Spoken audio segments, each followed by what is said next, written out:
Well, good morning, everybody. It's good to see you, and thank you particularly for those of you who've supported us all the way through the COVID stuff and still continue to do so that we can get what we need to say out across the world. Also, we've got a great night coming up for Halloween, which is moving from Sunday to Saturday. It's going to be fantastic. Bring some people. You know, we've got to now be starting to think about rebuilding because evidently some people have ghosted us since the start of the pandemic. So we've got to rebuild. But this will be a great opportunity just to bring some people along. It's going to be a fantastic night, and we give you a big welcome to that. I want to talk to you today about truth decay, which is a very human problem. Now, my mind always works in pictures. It works in metaphors. I sit very comfortably with that. And so when I look at something like this and start to think about it, I think, well, you know, to declare the world is suffering from truth decay can mean very different things to different people. I'm sure that if I were to ask the question on a very contentious subject, what do you believe about what is happening and what has been done about the COVID crisis, we would get at least two very different meanings of what we think is truth. But if you think metaphorically about truth decay, decay creates a cavity or a void. You know, tooth decay creates a cavity.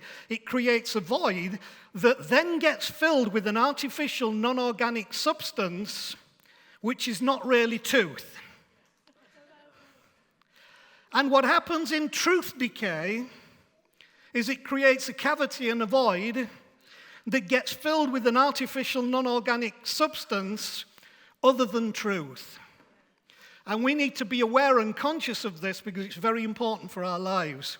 Now, in that wonderful clip that originated my thinking on this subject with Jamie Oliver showing all the gunk and junk that goes into making chicken nuggets, you saw an interesting phenomenon because the kids hated what they saw, but when the equation became not to have chicken nuggets, it's funny that all the information they had been given and the revelation of what was going on was put to one side in favor of having chicken nuggets because that's what they wanted. So they chose to ignore, downplay, dismiss anything that interferes with the predetermined, maybe experiential encounter that we associate with the given situation, and we are all guilty of it. It's not chicken nuggets for us. So what we experience in the Jamie Oliver clip may best be described by a verse in the ancient biblical book of Proverbs, where the writer of Proverbs said, like a dog returning to its vomit. It's as gross as it sounds, and in wisdom, the writer was trying to explain something to us that we have a tendency, when we don't know how to evaluate what is happening around us in truth, to do the equivalent of a dog returning to its vomit. Disgusting, isn't it? We think we'd never do it, but I think there's wisdom to say that we often do, because it's the same thing that was shown in the Jamie Oliver clip there when all the kids suddenly raised their hands and said, I'll eat it. So what is truth? How easy is it to come by? How do we recognize and respond or react to what we think is truth? Does it matter? Is it really that important? Or is it just a relative thing? In the study of truth, you will hear people talk about objective truth and subjective truth and Prince Harry type truth, which is my truth. And so is it just a relative thing? Is it exclusive? See, the way I was raised, nobody said it was, but I was raised to believe that what we believed in our commitment to our faith was exclusive. And if you didn't believe that in the way we believed it and outwork it in the way we expected, then you had not got the truth. How arrogant. Even in the account of the trial of Jesus, which you can read in the book of John, when he is interrogated by the Roman governor, Pontius Pilate, Pilate said to him, "What is truth?" I think it was a genuine question. I think he was trying to make sense of what he was faced with. But he found himself not saying, "Here's the truth." He found himself saying, "What is truth?" And I think for more of us, it would do us good, instead of saying, "This is truth," to be asking the question, "What is truth?" It's messed up my life in the last 5 to 10 years, I can tell you. Pilate said to him, "What is truth?" And to summarize the rest of that verse, by his measurement of truth, he says, "I find no fault in him." But by the measurement of the religious group, the Jewish authorities at the time, and the religious Pharisees, he was at a fault worthy of crucifixion. So which was truth? One believed he was worthy of crucifixion. The other one says, "I find no fault in him." We do have a tendency to only gravitate towards truth that we like. Often our application of new truth fits with the parable spoken by Jesus about putting a new patch of cloth on an old garment. We often hear about the one where Jesus said you don't put new wine in old wineskins because the skins will burst. But his next statement is just as significant. He said you shouldn't put a new patch of cloth on an old garment, because the way that they work will mean that Jesus said the tear will get worse. Because you can't patch an old garment with a new cloth, and nor can you put a new truth onto your old belief system. You have to be willing to renew the garment. And renewing the garment means the whole thing that you've been dressed in. But if you try to fix it, and some are in great distress that I know for this very reason. And guess who's to blame? The one who brought the patch. So I know it's my fault. It usually is my fault. Because if you try to put a new patch on an old garment, the way that they move means the tear will get worse. And so you create a problem rather than fixing a problem. And that's what happens with our approach to truth. So let me read you one other piece of wisdom that in the book of Matthew is quoting from the book of Isaiah, which has some tremendous wisdom within it. And Matthew says this, writes this about Jesus, talking to the crowd. He says, "Though seeing, they do not see." And he's quoting from the book of Isaiah. "Though hearing, they do not hear or understand. And in them is fulfilled the prophecy of Isaiah. You will be ever hearing, but never understanding. You will be ever seeing, but never perceiving. For this people's heart has become calloused, hard in its choices. The chicken nuggets have had their effect. The heart's become calloused. So now we can see what's happening, but we don't perceive it. We can hear what's happening, but we don't understand it. Because they hardly hear with their ears, and they have closed their eyes." This is what truth decay is. "Otherwise they might see with their eyes, hear with their ears, understand with their hearts, and turn, and I would heal them." I propose to you that most of the time, it's not truth that we're looking for. I have a sneaky feeling that you're not going to hear that message in any other church in this city this morning, or possibly mostly in the country. It's a great lesson. If truth can be perceived, excuse me, if truth can be perceived, does it look the same from every angle? And what are the implications of that? The big implications in respect of my childhood and my growing up and my entering into ministry, the implications are huge.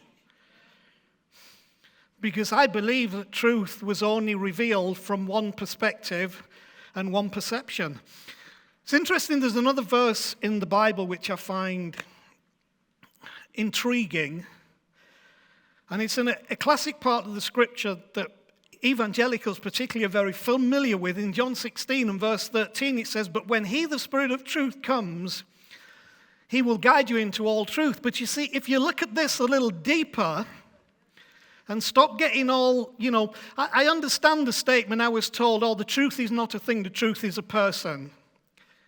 It's like, yeah, but now explain that to me. "Oh, well, I can't. The truth is just a person." Meaning Jesus is the truth because he said, "I am the way, the truth, and the life," which I'll deal with in a moment. But can't explain any further than that. So there are many things about truth that the sound of them and the ability to repeat them are very simple, but actually you have no idea what you're talking about. And so in this verse it's interesting because it says, "But when." Now you only say when if something's not present that is going to be present at some future time. When he, the Spirit of truth, so there is a Spirit of truth, this would suggest, comes, he will guide you into all truth. Now here's what you have to accept from the words of Jesus. Then at that point, they had not been guided into all truth, despite the fact that Jesus was physically present with them, talking to them, teaching them, and doing what he did best.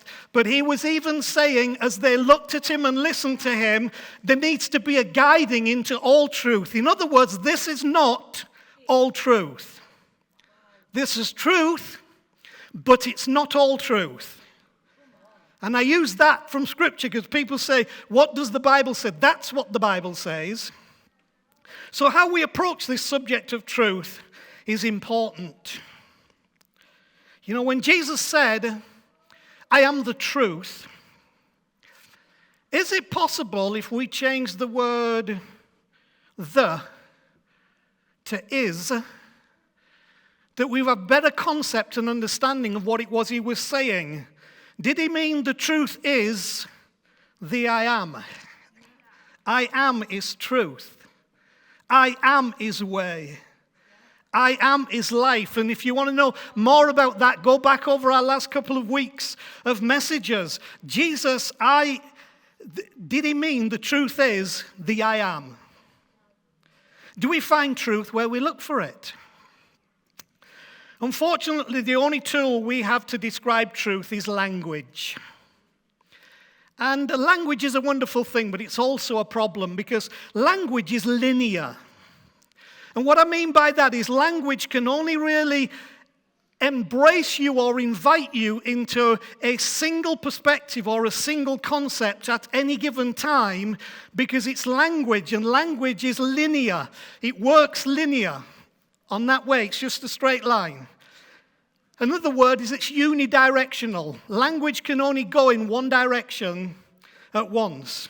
Now the problem is that idea of language tends to dualism because when our ideas are built out of language, dualism comes up, and dualism is when it leads us to the absolute right and the absolute wrong.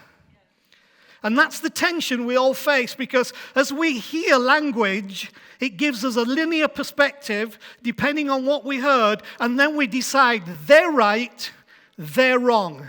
This is right, this is wrong. I'm right, you're wrong. That's the linear perspective of language. So how do we address this, knowing that nature is multidirectional and multidimensional? If you want to understand that, the scientists tell us that the universe is expanding outwards from a center at a remarkable phenomenal rate. And that expansion is going in all directions at the same time from a central core. Now, again, with my metaphoric way of thinking, I could relate that to God, the source, and everything moving outwards. But what you have to grasp is nature is telling us that the universe is multi-dimension. Therefore, it's telling us that truth is multi-dimensional. It goes off in all directions at the same time and is consistently moving outwards and creating more and more. And you cannot bring it into one thing. You have to let it be what it is. So maybe we need to acknowledge that what is true is linear, because we saw something, heard something, had an experience, so that's right, that's wrong, you should, you shouldn't. But also to acknowledge that truth is multidimensional. So what is true is linear. Don't put too much store on that, because truth is multidimensional. And that's where we need to be today, in the multidimensional understanding of how truth works. And then, like the football in the video, you will long to talk to all those isolated groups and tribes with their distinct beliefs to say, no, listen, it's a multidimensional. Believing a thing to be true doesn't make it true. And I think I've sometimes believed things into truth. Because I believed them, they must be true because I believe them. But for all of us, just because you believe a thing doesn't make it true. And experiencing something, which we were raised in a bigger experience, which is one of the reasons I shy away from too much experience in church now, is that experiencing something doesn't make it true. Even though you had a true experience. Oh, I really felt the presence of the Lord today. That means, where was the presence of the Lord yesterday? And where will it be tomorrow? Oh, well, I experienced that Jesus is just if I just believe in Jesus, which I accept, and I just come to know him, then I'll be saved. But then I have to look at this from the multidimensional and say, so, in taking into account the biblical numbering of time, which is about 4,000 years before Jesus, the young earth people, who I don't agree with, suggest the earth is only 6,000 years old because they begin it where they can date back characters in Genesis. I mean, I think it's pretty stupid now, but that's another story for another day. But if from the point of what was supposed to be the fall of man, 4,000 years before the coming of Jesus, why the heck would you wait 4,000 years to redeem something that you know fell 4,000 years previously? So do you see how we've got to have a multidimensional perspective? Now, I believe Jesus was the Christ. I have a faith in that process, but what I cannot accept is some of the now explanations, because it's the one color on the ball.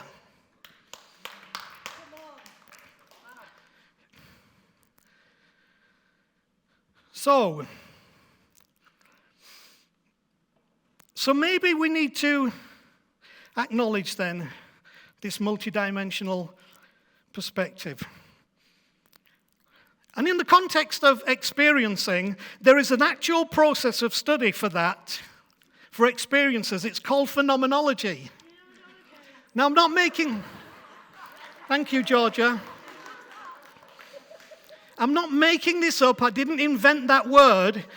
You know, if you put it on a Word document, it will not get underlined for a spell check, because it's an actual thing, phenomenology. And it's the study of experiences.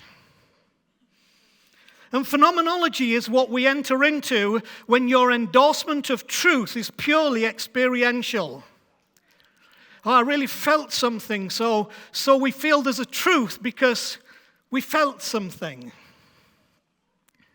Now, I'm not by any means downplaying feeling something. I have felt many things, but experiences don't make a thing true. Did I experience something real, or was it just a real experience? And you have no apology to make for real experiences, but you must understand real experiences don't necessarily make the experience real. So what is a real experience?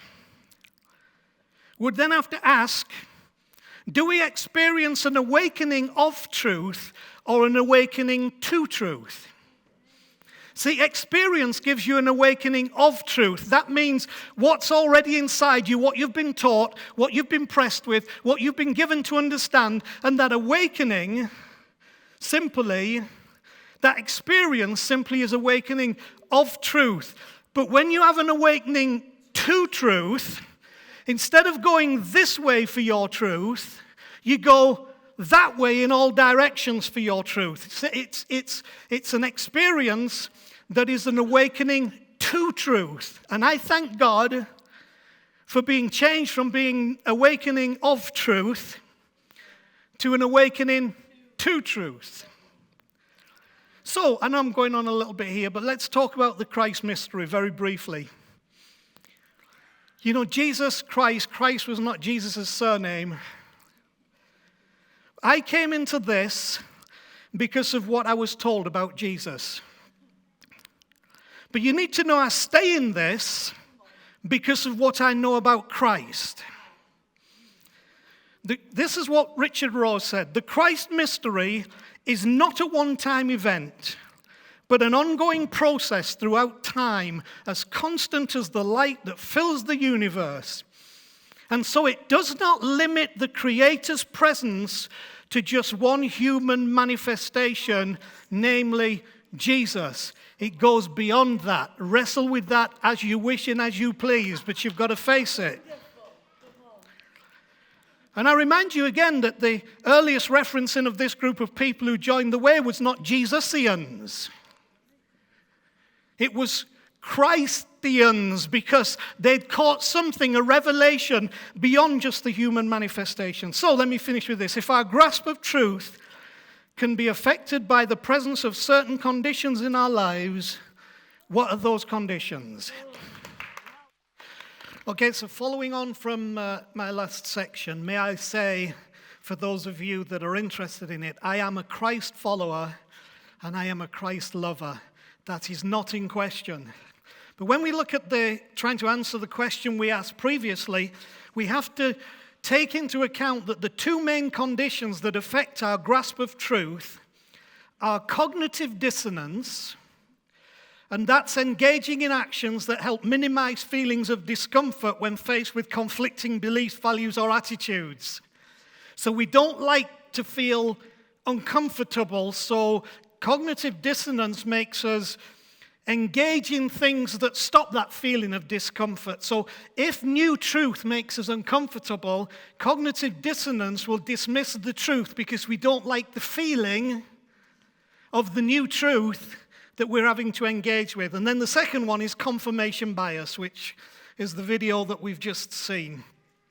And confirmation bias is accepting information that reinforces a predisposition, existing belief, or attitude. It's interpreting information only in ways that support a presupposition. And as human beings, because of truth decay, we are very guilty of that. Even very early in the present crisis, most of us will have leaned one way or the other in terms of what was being given as information, what the action was. And the truth is then, what we do from that point is that we interpret all the information we receive to support the presupposition that we have. And that starts to get nasty, doesn't it? And this is very, very true in religious life, in church life.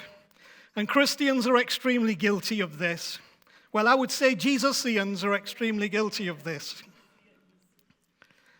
So how much of what we think is truth is shaped by the social construct created by the majority? One of my great issues, because of looking at social sciences and social behaviors, is how you can consolidate an idea as truth simply by using the weight of majority. Well, if everybody believes it, but you see, because as human beings, mostly we are vulnerable to the strategies that cause us to take the least path of resistance, we can easily create a majority, and then the idea is this must be true because the majority say it's true. I could go into my biblical background here and show how every time the majority was believed in the Bible, it was wrong. And some of you know what I'm talking about. So we get this issue that's shaped by social construct. And this can be the wider majority, as in like everybody, or it can be the majority within our socio-economic group. You know, well, you're a working man, you must vote Labour. That's what I was told as a boy when I started work. You're a working man, you must vote Labour. Not to vote Labour is to betray your roots. Now, what I believe or don't believe about that is simply illustrating to you how what we think is truth is shaped even by our socio-economic background. And of course, religious groups, you know, that's been my whole life. Religious groups are terrible for this. That letting what we think is truth be shaped by the construct created by the group. And so actually you never resolve the idea of truth decay because you're always self-confirming your own truth. Now, sociology and psychology would suggest our desire to engage with truth stops at the point where it meets the need we're presenting. So provided a thing meets the need I'm presenting and relieves me of any discomfort, the truth is sociology and psychology prove that my desire to engage with truth stops there. It's enough for me. But there is no such thing as it's enough for me in the multidimensional world of real truth. And we have to engage it not just because it meets our need, but because it goes beyond that in a wider understanding. So if you're seeking the truth, then what you don't know is more important than what you know. That's how I can tell a truth seeker from somebody who has confirmation bias, cognitive dissonance, and is not moving any further. Because if you're seeking the truth, what you don't know is more important than what you know. And it takes a lot of humility for us grown-up people to acknowledge and accept there's more that we don't know than there is than we know. I've been raised in church, trained in scripture, preached most of my life, but I've come to the point to admit about God, there's more that I don't know than what I do. See, because what you think you know, well, I know that I know this. What you think you know stops you pursuing what it might be that you don't. I know that this is the way. I know this is the answer. I know this is the description of God. And the problem is, as I've said, that stops you pursuing what it might be that you don't know. Truth does not accommodate belief. Belief has to accommodate truth. Now, what we felt is God looked at what we believed and he accepted that as truth. But truth doesn't accommodate belief. Belief has to accommodate truth. So for all of us, we have to be willing to change our belief in order to accommodate truth. Now, here's the thing. If you don't want to change your belief, you cannot accommodate truth, because truth will always make you change your belief. So it has been said, a lie can travel halfway around the world before the truth has put its trousers on. Pants for you Americans. So where does that come from? These token statements that we get in society, they all have a basis in reality that made somebody decide to use those linear words to try and explain what they were feeling. A lie can travel halfway around the world before the truth has put its trousers on. What kind of lies is that referring to? It's referring to the ones that appeal to our confirmation bias because they relate to our need for security, certainty, belonging, and meaning. And either the trusting, compliant side of our nature comes out, or our skeptical, defiant one. Now, just for your amusement, I like to walk and think. So as I'm walking and thinking, I put notes on my phone.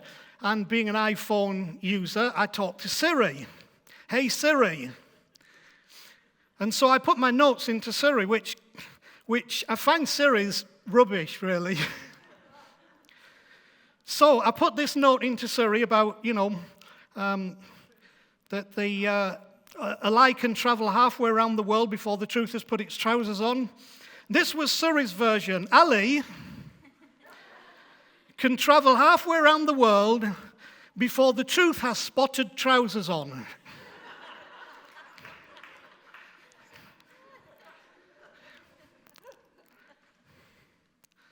So I therefore conclude that when you find the truth, you will know it's the truth because it will have spotted trousers on.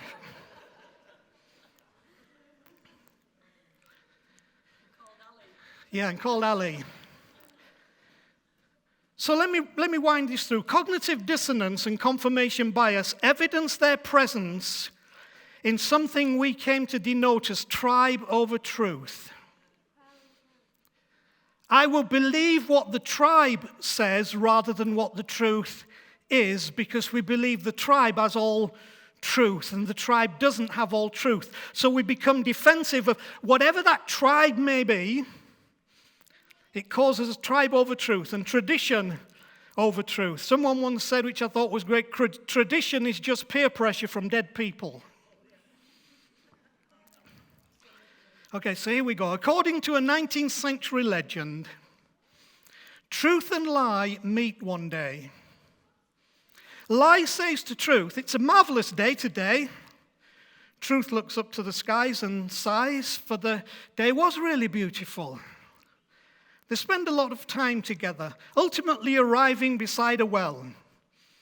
Lie tells truth, the water is very nice, let's take a bath together. Truth, once again suspicious, tests the water and discovers that it indeed is very nice. They undress and start bathing. Suddenly, lie comes out of the water, puts on the clothes of truth and runs away. Furious, truth comes out of the well and runs everywhere to find lie and to get her clothes back. But the world, seeing the truth naked, turns its gaze away with contempt and rage. The poor truth returns to the well and disappears forever, hiding therein its shame. Since then, lie travels around the world dressed as truth, satisfying the needs of society, because the world, in any case, harbors no wish at all to meet the naked truth. Jesus said memorably in direct challenge to his listeners' version of truth, "But you will know the truth, and the truth will make you free." That's the power in truly knowing the truth. It makes you free. It forces freedom on you. So there can be no freedom in the absence of truth. We can be in bondage to true because we've never grasped what it means to take hold of truth, that multidimensional thing. So are you suffering from truth decay? Having said all that, are you suffering from truth decay? Then this would be my prayer. May we be delivered from our cognitive dissonance and confirmation bias, having eyes that see fully, ears that hear carefully, and hearts that burst with understanding. And may the outflow cause us to be life to all around us. I pray you will not fear truth, and in so doing create a barrier to her while not realizing your own fear of truth, and that the naked truth, wherever she comes from, does not have to hide in the well of your being. So in the prayer that we often share with each other, good luck. In Jesus' name. And may the Lord help us to deal with truth decay. Let me give you one other thought. Having said what I said about truth decay, we don't want to fill the tooth, as we don't want to fill the truth. We have a little conversation that's gone on for years in our home that if evolution is such a big cheese, why after all this time do we still get bad teeth when they're so essential to our life? Why don't we grow a third set and a fourth set? Because surely the evolutionary process would say you're going to need these and you're going to look stupid without them. And you'll finish up only eating things that you can suck rather than you can bite, and that could kill you. And that's our argument with the evolutionary process. But the reason I raise that just in closing is I don't want you to get some religious filling, some social filling, some scientific filling, because you have not solved the problem. The truth is that tooth needs to come out. That truth needs to come out, and it needs the new truth to grow in its place so that you have healthy truth growing in the right place. It is not the word I'm looking for. It is not substituted, and it is not added to by some kind of filling we put in to make what was decaying in the first place last longer, is what I'm trying to say. So I hope today that the dentist chair has not been too painful, and that God, the source of all things, will help us to resolve our truth decay.